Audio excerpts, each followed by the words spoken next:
Everyone dreams.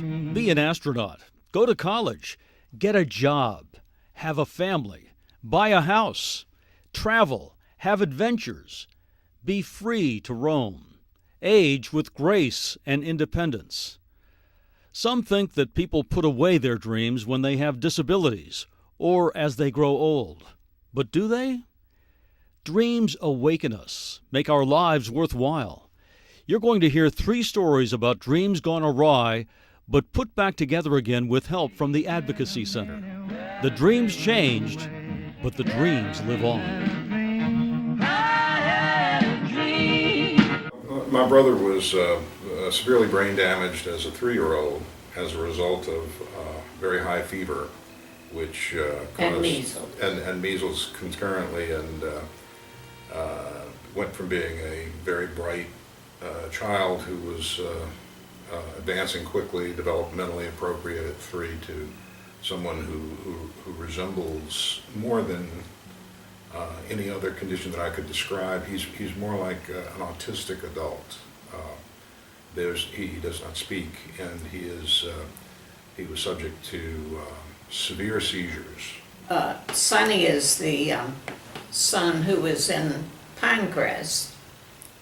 He lived there, I guess, over 50 years, at least 50, Mm-hmm. and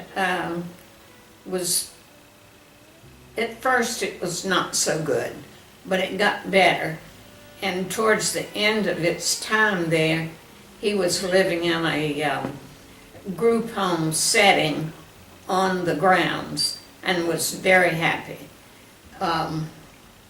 And then all of a sudden the governor decided to close Pinecrest. He went from that situation in a state hospital facility where there was immediate care available to a small cramped house in Kenner that was filled with people at least as disabled as he, and with 1 or 2 people, good people, but not particularly well trained to deal with these things. And as a result, he wound up in the emergency room on a number of occasions, fortunately with no grave injuries. It became obvious to me that this out-of-state, multi-layered bureaucracy that was running it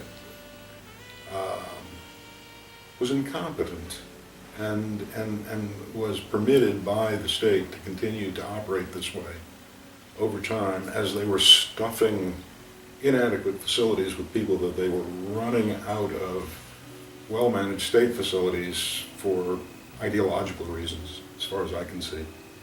And this both was infuriating on a personal level, but it was directly affecting my brother's quality of life. And it was under those circumstances that the Advocacy Center came to our assistance. We were contacted by Jeannie Dwaram from the Advocacy Center, who told us that there were options for us, and I had been attempting to find out this, but it's very difficult as an ordinary citizen. But in fact, Jeannie helped us then to begin the process by which we were able to relocate Sonny into a much, much better setting. It's a little farther away in Thibodaux, but it's very well run, and it's staffed in such a way that his needs are met, and he has been very happy there. I think our basic message is that we are very grateful for the work that the Advocacy Center has done. They're very helpful, and we call anytime we want, and they always pick up the phone. My dreams for my brother are that he, like my mother's, that he have a happy life to the extent that he's able to, for as long as he can live in a place where his needs are supported. And that is what Jeannie and the Advocacy Center have helped us to do to help his dream.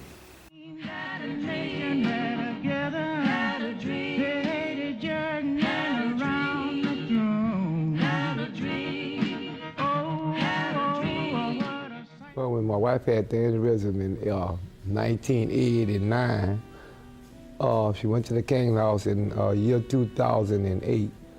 And when I had a heart attack in 2008, 11 or 12 last year. They wanted to get her out, put out the program. While me was sick in the hospital, she could not go by herself because she couldn't ride RTA bus to live by herself. So that made her had to be home, and that made her miss the 36 days like they were saying.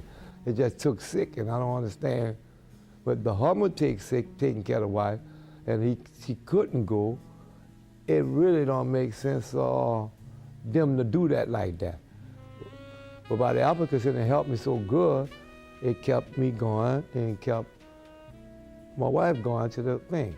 And that was the main thing, because at the house I would have been doing more with her, and I couldn't do outside much work if I wanted to do to keep around the home. And the Advocacy Center came and helped me with the program to help me to keep my wife in the Kingsley House daycare center for the elderly. And over there I do certain things like with the garden work and, help my wife and help anyone I could help over there. And I'm glad they helped me with, to get her back into the program. Well, she played bango. Now you speak up, love, as you see. She played cards at Kingsley House too. She played cards, sometimes she played checkers, domino with me. And we have a nice time with, then we do the garden work. She comes out and watches me do garden work. Miss Debbie helped me real good at the house center. She came to the house, she talked to my wife, she talked with the agents over there at Kingsley House, Mr. David Smith and Mr. Paul.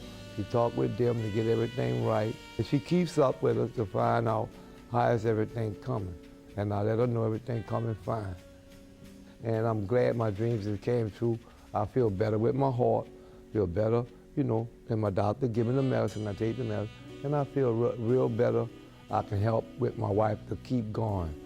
I had a dream, I had a dream, I had a dream. My brother, Jack, was highly intelligent, but had some social issues, and later, and I guess about his 20s, there was a tremendous decline, and he began to get psychiatric treatment.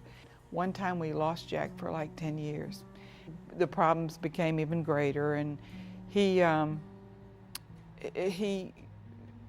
threatened his brother, and there was some altercation with the police. At that point, for Jack's own good, we went through a commitment process that put him at a nursing home. It was just downhill from then on. I'd have done anything than have had him stay where he was when things were so bad in this place that I just didn't know what else to do. I was visiting one of these, what we call dumping ground nursing homes, where they're known to accept people who really don't qualify for nursing home level of care, but who they're willing to take their Medicaid money for, and they'll simply provide poor care and also drug them so that they're not too much trouble to maintain. It's called warehousing, and that's what was happening at St. Christina. And I was shocked that someone approached me, such a well-spoken, funny, personable man, approached me and said, I was interdicted and I've been committed here, and I want to get out. I'm tired of being locked in here with all these people I can't talk to. There are fights, they're stealing, it's awful. And because he wasn't being treated properly, because he was only being medicated, he wasn't being treated by people who knew what they were doing, he never got any better. He just stayed, somewhat functional, and spent a good 5 years, 8 years, kind of sitting around in his room. They knew he was a cancer risk, but I guess they just didn't check him very well. And by the time they actually did the scan, he was riddled with cancer. He started talking about at least getting him somewhere where he could be happy and made comfortable if he was going to be very sick. He couldn't even speak. His jaws were so clenched that he was grunting. We couldn't, and I was so shocked to see his condition. I had just seen him a few weeks before. 3 days later, his vitals were so bad they sent him to Ochsner Emergency, which they had said he was so drugged. They took him off of most everything. He began to speak to us again. I think it was just too much, and he died. And it was at that point that I said, not one more of my clients are going to die in this place or anything like this. We're going to get this class action off the ground, and we're going to demand that the state take responsibility for people with mental illness. I just know that I don't know what I'd have done without the Advocacy Center, period. I don't know what I would have done. I had no resources and no avenues, and I know money cannot buy compassion, but with the people that work in those places, the direct care persons were probably some of the finest around. They did what they could, the best they could do. But if you're in a business to make money and you're not going to deliver any kind of compassionate care, then you ought to be shut down.